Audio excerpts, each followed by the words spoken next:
knowledge to science, and we will go into the morality or the values business.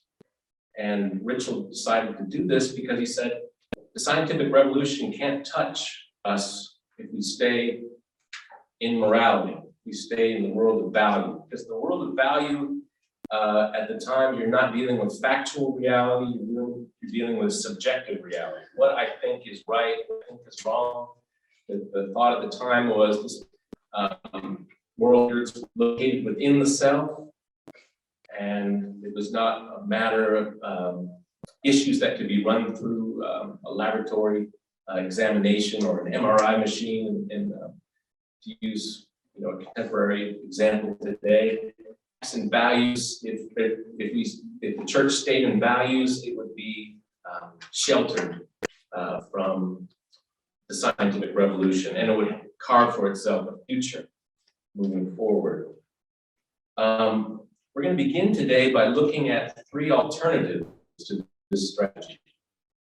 And the first person who's going to help us, who's going to be our guide today, is American philosopher, historian, the first person in the history of the United States to teach psychology class. Psychology is a brand new discipline when James was coming along. He was actually in the United States. But my personal position is Dem Ward, and for some reason, Dem Ward always reminds me a little bit because Dem doesn't want to talk about my blood test results, any of my health concerns.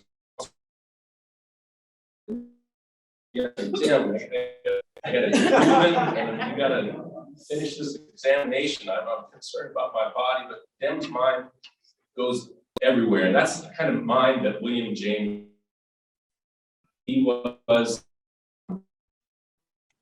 who never practiced medicine a day in his life because his mind was elsewhere, getting into all kinds of nooks and crannies of the human experience. He founded the philosophical school that's today known as Pragmatism in the colleges and universities.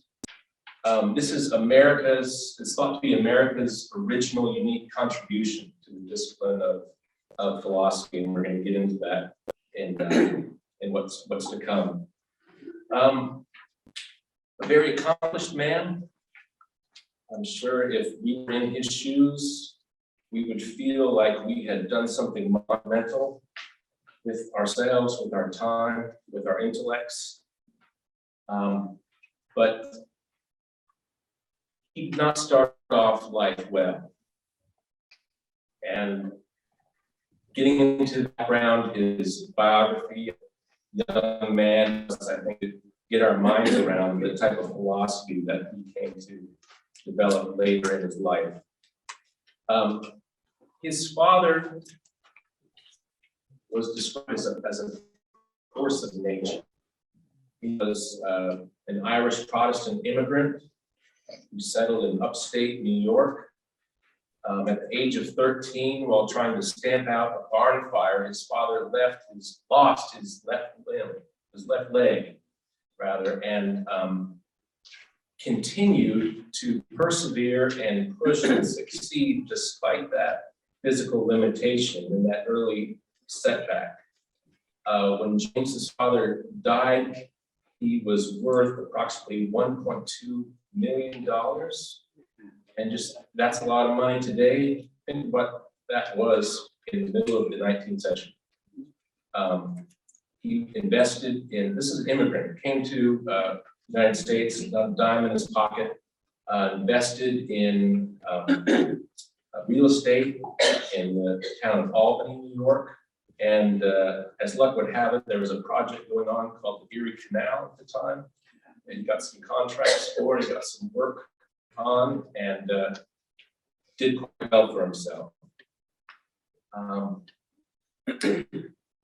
talk about James's father here to give you a sense of what young William James was up against. I don't know if the men in this audience grew up in a household with a father who was very successful, very accomplished, a force of nature, a charismatic person. And I think maybe this is only something that men who will understand, who grew up in a household with, it's hard to find your place when your father is such a looming figure, dominates the scene. And you're thinking to yourself, how can I find a role for myself? How can I express my individual gifts when everywhere I go, I'm seeming to be eclipsed by my father in town, in my family, what have you. To make matters worse, the young William James did not luck out as far as his health was concerned. He was sickly and frail, bad eyesight.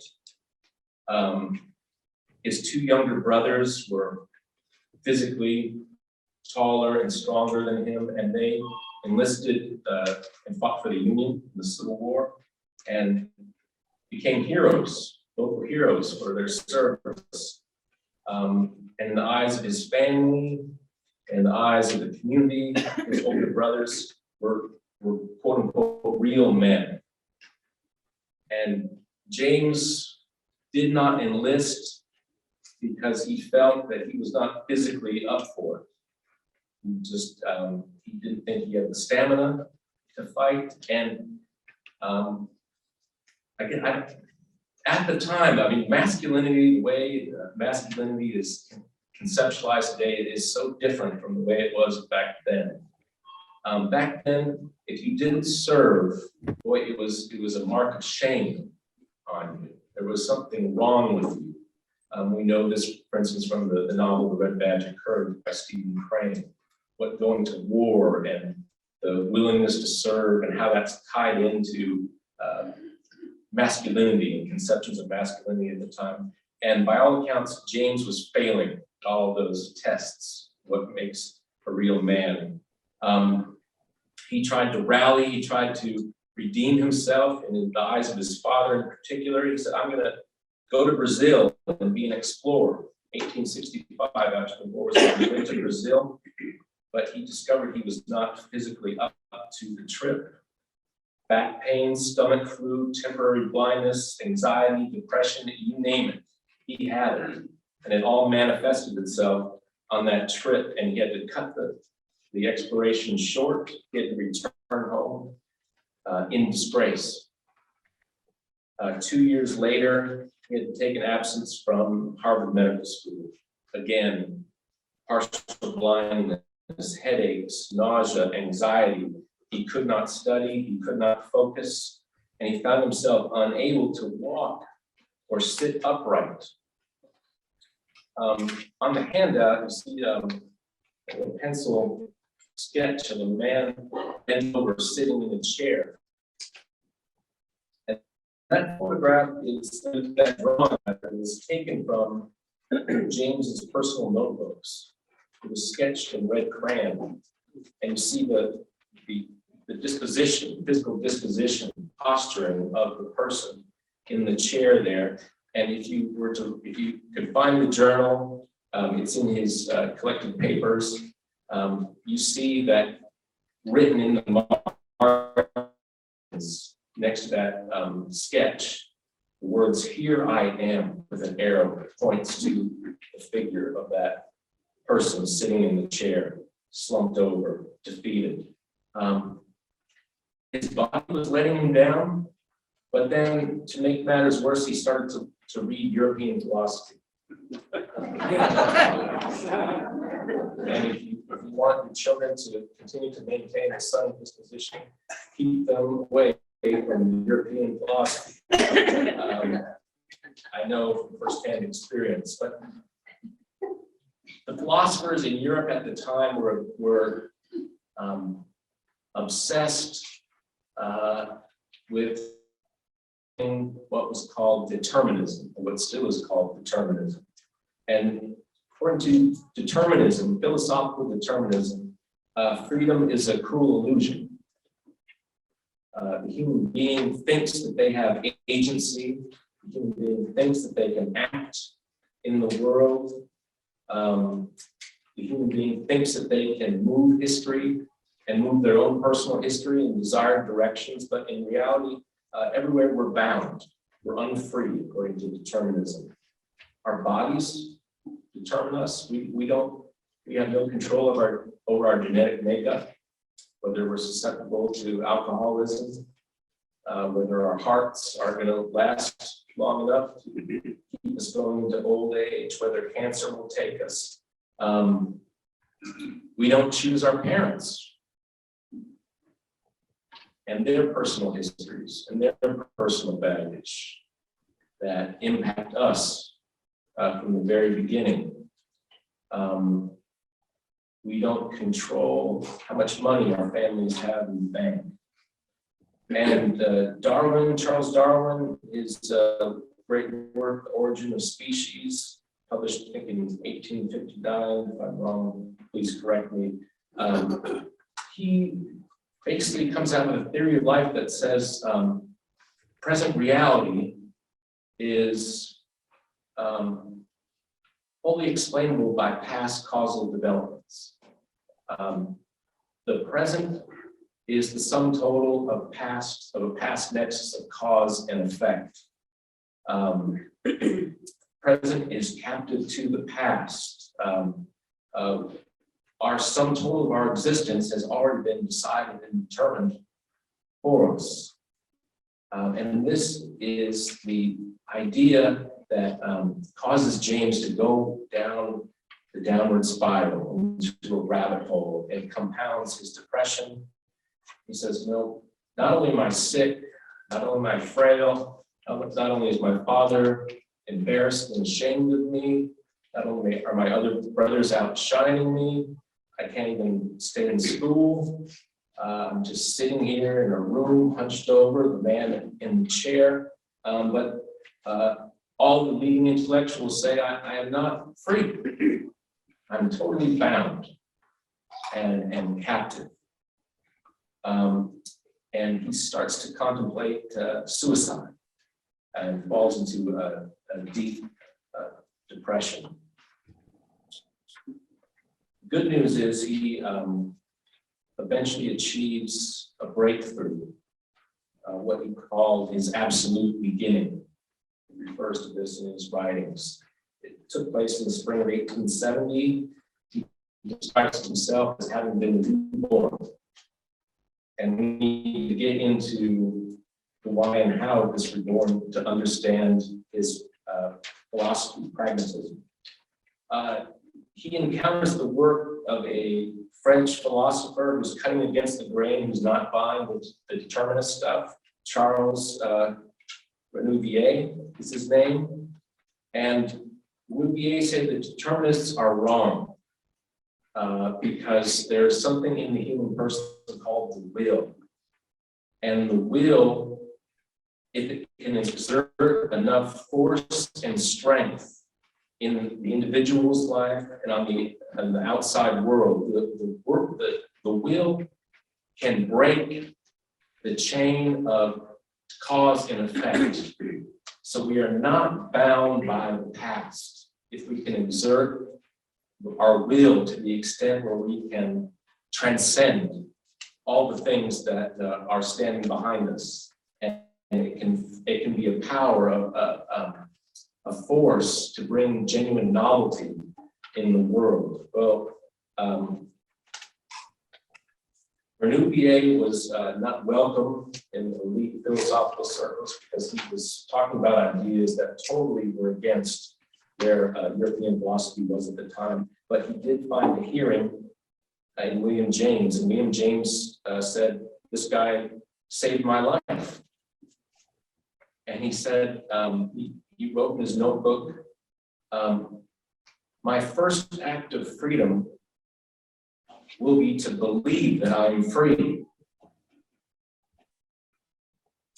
I may not actually be free. Maybe the determinists are right, but if I can freely choose to believe that I am free, I want to see what happens or follows from that affirmation, that belief. Also in his journal, he said, if I believe that life is worth living, that belief may help create that fact. And here's a real life example of how that worked out for him in his life. On May 10th, 1878, he married Alice Gibbons. And for him to pursue marriage, for him to pursue a romantic relationship at that stage, that time of his life, was just as courageous as his brothers enlisting in the Union Army at that time. For him, where he was, I mean, you wouldn't believe these journals and notebooks he got for himself. He said, I can't even stand living with myself. How could someone else ever stand to live with me, given the way I feel about me? And so he was at that time resigned to being a bachelor, living a solitary life.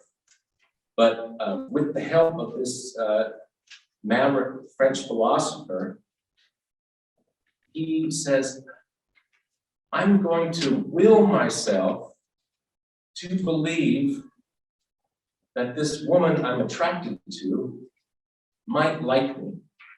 And maybe she does like me. I don't know for sure whether she does, but if I believe that there's a good chance she likes me, my disposition to her will be totally different. I will open myself up to her. When I encounter her in conversation, I will speak with confidence. I will not be hanging back, sullen, shoulders hunched because I don't think that she likes me. I mean, this is right, we're back in 7th grade. Right? We're back in 7th grade.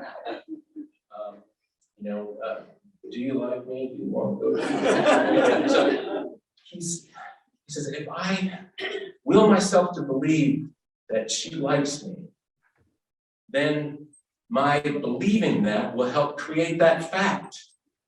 Because she'll see that I'm interested in her and I'm confident in her and I want to be around her. I'm not in this perpetual state of insecurity when I'm in her presence. And he said, gosh darn it, it worked. She fell in love with me and she wanted to marry me. And it was my belief that she could love me that helped to create that reality. And he said, in this moment, I saw that Nouvier's philosophy was proved to be correct, at least in this instance. And so he asked himself, well, if it worked in this instance, maybe it can work in other areas of human life. I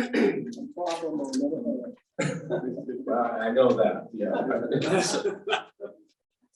So pragmatism is born. He starts to work on this idea. And the central idea of pragmatism is that ideas do not just mirror or reflect reality, but they can also forge and shape reality. Ideas have an intrinsic power to make things happen. It's not passive. It's not just taking a photograph of reality and the photographic representation of reality exists in the mind. No, the idea in the mind can make things happen in the world. And if you get your mind around that and you think about the United States of America as a political project, you see why these two things come together so well. And this philosophy is a uniquely American philosophy because the American project is all about we are no longer constrained with Europe's hangups and its baggage and its history. This is a place of new beginnings. We can experiment with new kinds of political philosophies and forms of government. So pragmatism and America were a match made in heaven at the time.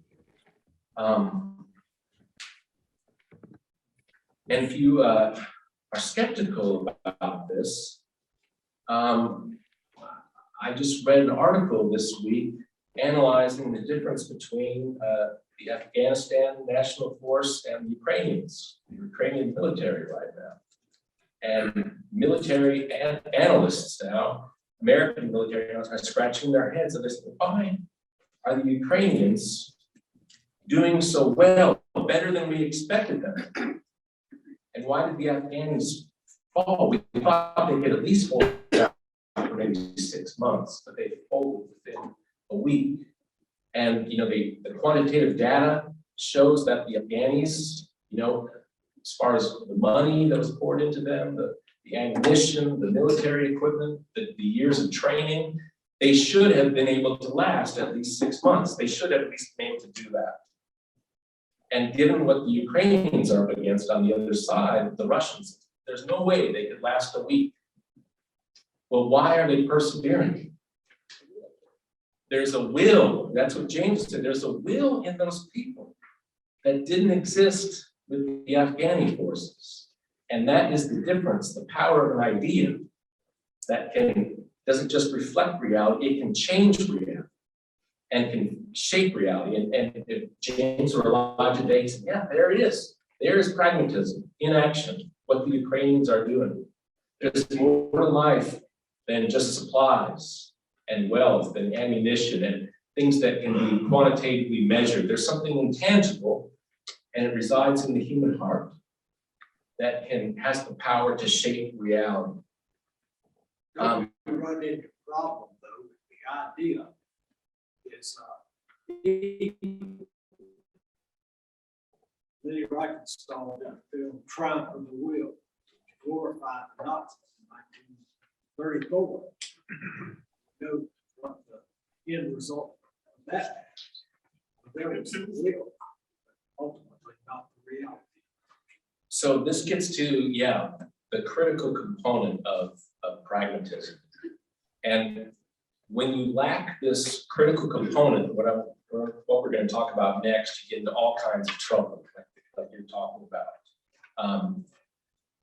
You see this, some of you may be fans of Joel Osteen. I am not personally, but Osteen takes part of James's philosophy and says, if you can imagine it, if you can think it, it's going to happen. His form of preaching is, mental realities result in material effects or results.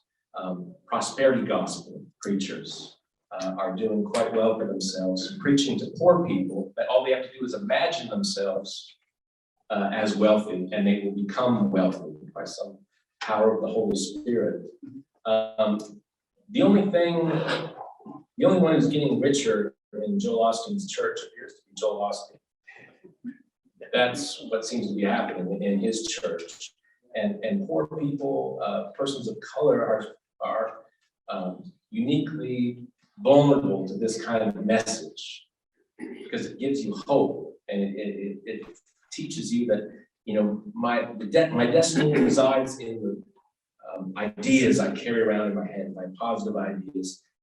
Good things will happen. Well, James would step in and say, no, you're missing the critical component of pragmatism, is that all our ideas have to be tested against reality. All our ideas have to be tested against experience. And some ideas, while they might get you out of bed in the morning, will fail the test of time because reality will push back on that idea and will reveal it to be a bad one or one that was misguided or mistaken. I'm so behind in my movies, but I saw The Darkest Hour this week while I was using the stationary bike. And that movie is talking about a contest of ideas between Lord Halifax, at the time Edward Wood, and Winston Churchill. And they were looking at what was going on in Dunkirk, and the British army was stranded on the beach. Hitler was pushing into France. It did not look good. Everyone around Churchill was saying surrender or cut a deal. Mussolini will help us to cut a deal with Hitler, so maybe we can preserve some autonomy. But odds are stacked against us. And Churchill will not surrender. He will not cut a deal. He's determined to fight. Now, was that a good idea or a bad idea? Well, no one knew at the time whether it was good or bad. Maybe Halifax had the right idea. History vindicates Churchill, but you don't know at the time whether history would vindicate Churchill. He could be, that could be the end of the British right there, his decision not to cut a deal. So James said, you know, you can have all the ideas in the world, but if they don't work in reality, and history will be the judge, then that idea is discredited. You have to go back to the drawing board. You know, the interesting thing about the darkest hour was the fact that not even the king supported Churchill to start off with. He had been a litany of disasters, one bad decision after another. And a friend reminds him and said, well, he was right about Hitler. And the king said, even a broken clock is right twice a day. Right, I mean, But ultimately, he was known as a drunk, and he was drunk by noon every day. Just, I mean, who would have confidence in him? Just looking at how he carried himself, how he behaved. But the idea proved to be true. So thinking doesn't necessarily make it so. This is what James had to say. Thinking doesn't make it so, but the cash value of an idea has to be revealed by how well it matches up against reality and experience. So there's a philosopher back in Europe named William Clifford. I'm looking at page 5 of my handout right now. And he writes a famous essay called The Ethics of Belief. He's a philosopher and a mathematician. This essay was written in 1877, The Ethics of Belief. And he argues in this famous essay, and we have students that could read this essay, and we have students that would read James's response to this. He says, every time someone in a society believes something without adequate evidence, they begin traveling down a slippery slope. They become credulous. And it would be one thing, Clifford says in this essay, if that credulity just impacted the individual person. If they, you know, got conned, for instance, out of their life savings, if you know, they were deceived in some way that just impacted them, we could maybe not be so concerned about credulity. But he said that person inhabits a society, and their views become infectious to the society around them. So if one person starts believing absent adequate evidence, their neighbors will start to do so, and gullibility and credulity will start moving through a society such that we start making wild decisions on the basis of no evidence or inadequate evidence. And he was determined to stop this, said William Clifford. So he said, the ethics of belief, what are the conditions under which you are legitimately allowed to entertain a certain notion? You always, everywhere, and for everyone, you have to believe, you cannot believe anything on insufficient evidence, said Clifford. You do not have the right to believe anything that doesn't have evidence to back it up. So James read this essay, and he thought about the experience of getting to know his wife and courting her and being married. And he said, if we really followed Clifford through with this idea that we cannot entertain a belief unless we have absolute hard evidence to back up that belief, we would lose out in so much of life. Does my wife love me? Well, I think she does. I think she does. I have good reasons to believe that she does. But if I'm thinking like a hard-nosed philosopher, I could say to myself, well, she could be deceiving. She could be acting. She could be playing a role. She could be, an Academy Award-winning actress, and I'm totally duped. So how do I know that she loves me? Well, if I start pushing that, I really don't know with 100% certainty that she does. I think she does. I have good reasons for thinking that she does, but it's not a case closed kind of evidence, because in order to get the kind of evidence that Clifford is talking about, I would have to enter her heart and mind and be able to experience how she experiences me from her perspective, which is impossible because she's another person.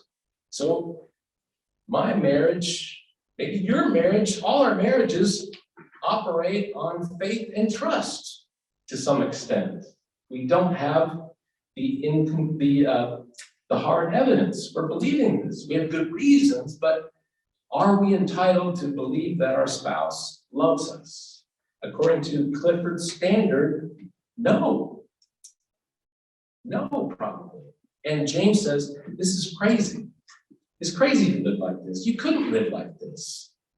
Marriages would fall apart. There'd be nothing, social trust. There'd be nothing called friendship here. Because we don't have access to other people's minds. We don't know for sure whether they're telling us the truth. You don't get married on a honeymoon. You don't get married on a honeymoon. You can tell when somebody loves you. You know that for a fact. Well, yeah, yes. I mean, I agree to a certain level, but if you're thinking like a hard-nosed philosopher, it's absolutely evidence.